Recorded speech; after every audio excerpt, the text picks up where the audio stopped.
जर आय-टीसाठी incentive schemes, PLI incentive schemes जर लागू झाल्या या बजेटमध्ये आणि आय-टी आपल्याकडे आलं, तर शहराचं आणि या पूर्ण विभागाचं खूप चांगलं अपग्रेडेशन होईल. जागा आत्ता कमी पडतीये. जितक्या बरं. इंडस्ट्रीज इथे येतायत, त्यांचे वेंडर्स येतायत, त्यांच्यासाठी ऑलमोस्ट 2,500 एकर कमी पडतीये.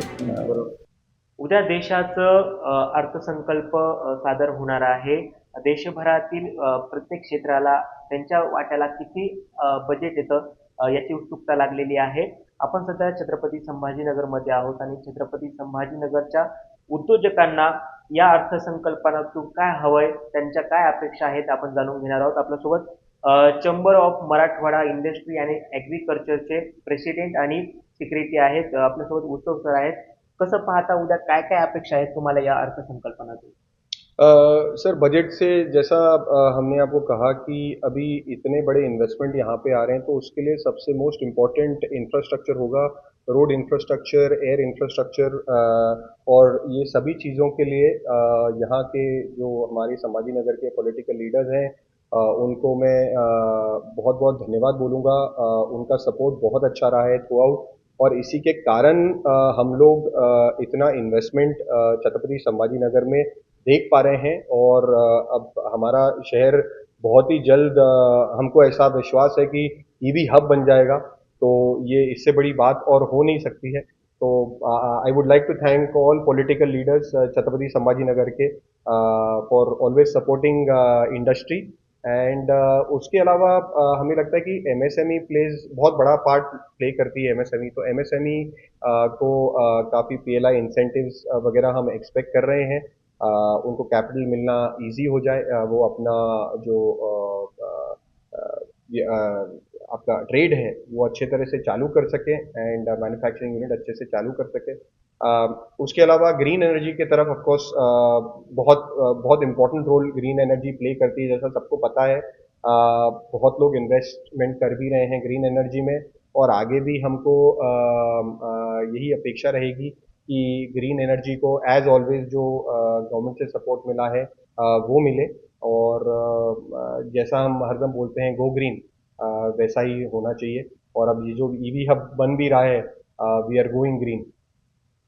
नक्कीच आपण जर पाहिलं तर संभाजीनगर आणि मराठवाड्यातील ज्या इंडस्ट्री आहेत त्याच्यामध्ये मोठ्या प्रमाणात उद्योजक जे आहेत त्याचबरोबर काय काय ज्या अपेक्षा आहेत जेणेकरून अडचणी आहेत तुमच्या त्या सॉल्व्ह होतील या अर्थसंकल्पनातून असं वाटतंय?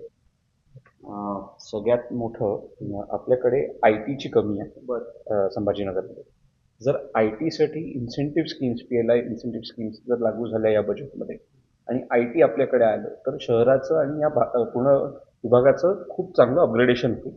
बरं. दुसरं जे आम्हाला इकडे हे आहे गरज आहे, इकडे रेल्वेज आणि ह्याच्यावरती स्पेशल लक्ष दिलं गेलं पाहिजे. कारण आम्ही आत्ता साऊथ सेंट्रल रेल्वेमध्ये येतो. तर तिथून आम्ही खूप दूर पडतो हैदराबादपासून इकडचं मराठवाड्याचं झोन. तर आम्ही सेंट्रल रेल्वे किंवा वेस्टर्न रेल्वेमध्ये आलो किंवा इकडची रेल्वे कनेक्टिव्हिटी वाढली, डबल लाईन आता होतीये. पण जर जास्ती ट्रेन्स इकडे आल्या तर ते सुद्धा आम्हाला इथे उद्योगाला पण आणि इकडच्या नागरिकांना पण खूप चांगलं होईल आणि स्पेशल ट्रेन्स जर अनाऊन्स झाल्या तर. मोठ्या प्रमाणात कंपन्या इथे येत आहेत. सेंद्रिय माती असेल, वाळूज असेल. आता जागा पुरेशी आहे का? जरा नाही, जागा आत्ता कमी पडतीये. जितक्या इंडस्ट्रीज इथे येत आहेत, त्यांचे वेंडर्स येत आहेत, त्यांच्यासाठी ऑलमोस्ट 2,500 एकर कमी पडतीये माझ्या ह्याच्याप्रमाणे.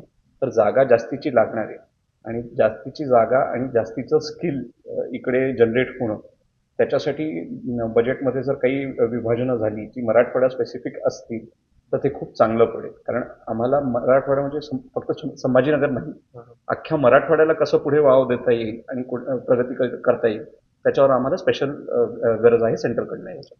इंडस्ट्री और आईटी, जैसा मिहिर ने बोला कि इंडस्ट्री और आईटी दोनों बहुत एक कॉम्बिनेशन ऐसा है जो बहुत डेवलपमेंट सिटी में लेके आता है। तो आई थिंक वो एक चीज़ के साथ में and as rightly as Mihir said that जो स्किल डेवलपमेंट चाहिए वो बहुत ज़रूरी है एंड आई एम श्योर कि स्किल डेवलपमेंट की तरफ भी बजट में से कुछ निकल के आएगा बिकॉज पूरे भारत में अभी बहुत बड़ा ये अभियान इनोवेशन का, एआई का, स्टार्टअप्स का, बहुत सारी चीज़ें चल रही है। तो स्किल की तरफ भी बहुत कुछ निकल के आएगा एंड हमारा होप यही है and let's see what is there in the budget. नक्कीच आपण जर पाहिलं तर या बजेटमधून प्रत्येक व्यापाऱ्याला खूप अपेक्षा आहेत. खरं म्हणजे उद्योग क्षेत्रामध्ये ज्या काही ए-आय असेल किंवा नवीन तंत्रज्ञान आहे, त्याचबरोबर जे उद्योजकांना जी गरज असते ती म्हणजे स्किल असलेले रोजगार मिळणं. त्या अशा लोकांची इथेच निर्मिती व्हावी, त्यांना इथेच प्रशिक्षण मिळावं, यासाठी आय-टी हब सारखं क्षेत्रसुद्धा इथे निर्माण व्हावं, असंही त्यांचं म्हणणं आहे. मी राम बुधवंत, नवराष्ट्र, छत्रपती संभाजीनगर.